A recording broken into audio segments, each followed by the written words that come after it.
postgraduate and undergraduate provision. Currently, we occupy two areas of the campus. One, Media Arts, is in Harmer, across the way, third floor of Harmer, and the communication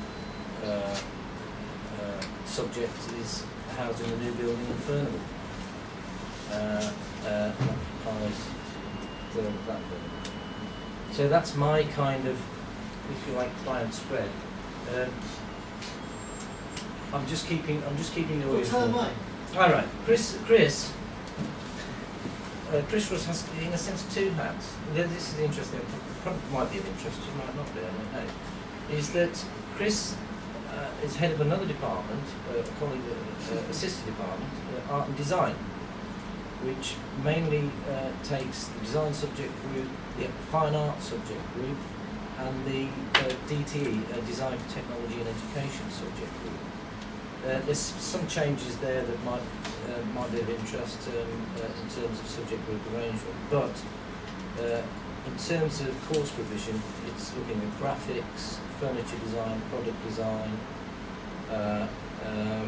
what other areas of design? Metalwork and jewellery, which is very niche area of design, together with fine art, which is has two courses: contemporary fine art and contemporary fine art and fine art media.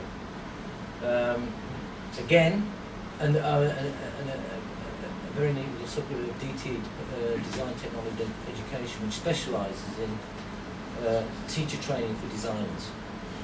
So that's quite a sort of niche group there. So Chris has a kind of head of department role there, as well as he's also director of the Sheffield Institute of Arts. Now, the Sheffield Institute of Arts is a kind of, and embraces these two departments. So both of our departments are the Sheffield Institute of Arts. And so we have a kind of supra structure, which is not in a sense defined by provision departments and spaces, but is defined by more like ideas, projection, and outward-facing ambitions, if you like. So it's a kind of at one time when we were putting this structure together, Chris and I almost decided to have kind of he would have a mask of my face on the back of his head, and he would have a mask of my face on the back of his head. And when we went round, it would be either Sheffield Institute of Arts or the department, depending on who you wanted to talk to.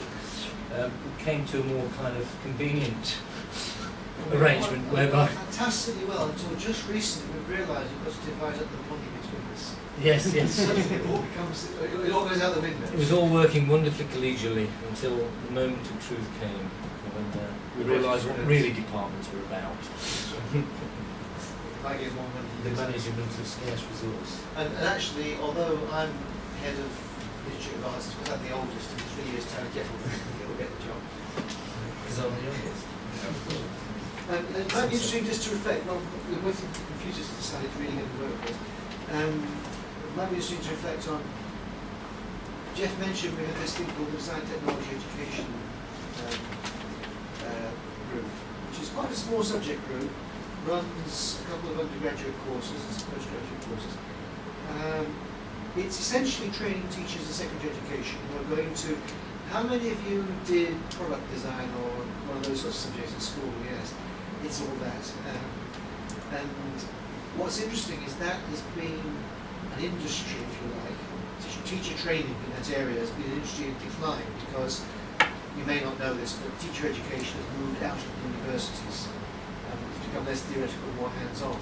So departments have been closing down willy-nilly across the country, and ours is the only one that's grown. And we believe the reason it's grown is the one that's in a kind of art school environment where practical making, where creative work is absolutely central. And you may recognise from your experience at school that the Design Technology Education agenda at GCSE and A-level is actually quite narrow and uncreative and prescriptive. It needs a really good teacher to shake it up and give the students a chance to do something exciting because it's so prescriptive.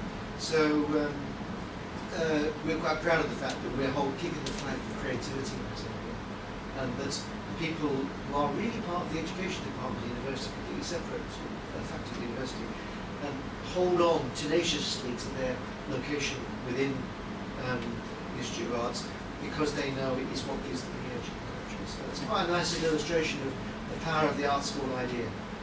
So, yeah, I'll try and log in again and see if and just a bit more background. This university started with its School of Design in 1842. Quick.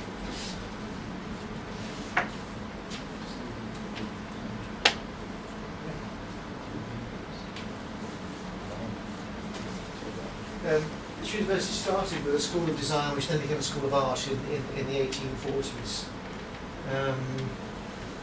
Interesting that the history of architecture education and the history of art and design education has kind of been slightly separate in that there were independent schools of architecture back in the Victorian era. When the red brick universities came in around about the turn of the century, the first big surge of new universities that came along, a lot of them did include architecture, but they didn't include art. So the architects have always felt they were more intellectual, more academic, and generally clever and more capable than these artists, because they'd be going to university for longer. You'll get used to it. So that's quite interesting. But it does mean that actually there's been quite a different trajectory until really about 1990, when all the different institutions were brought together as universities. The art schools were much more kind of determinedly doing what they did.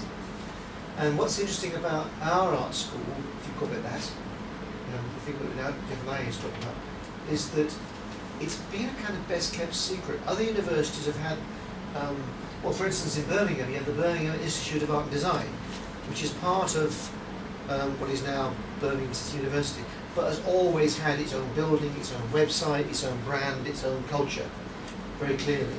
And that's put it alongside places like Glasgow School of Art, which is terrifically famous, if only because Charles Rennie Mackintosh built it and designed some of the seats in the canteen, I think.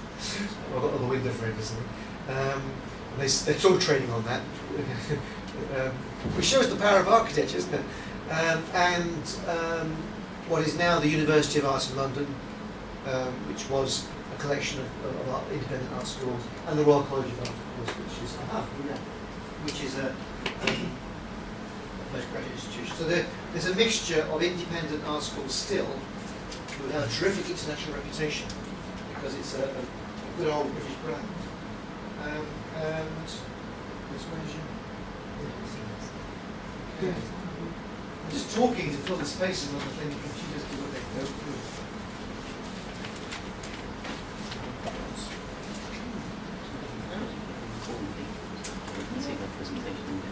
Here as well. Because you can get a copy of the presentation.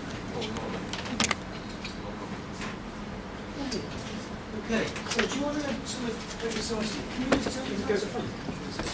without turning order? This needs some room. Is that it? On or off?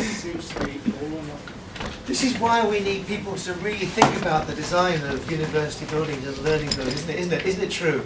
How many crap buildings, how many crap rooms have you been in your experience as students? Yeah, Well, I think we'll probably better just turn it off because it's a little bit extreme, isn't it?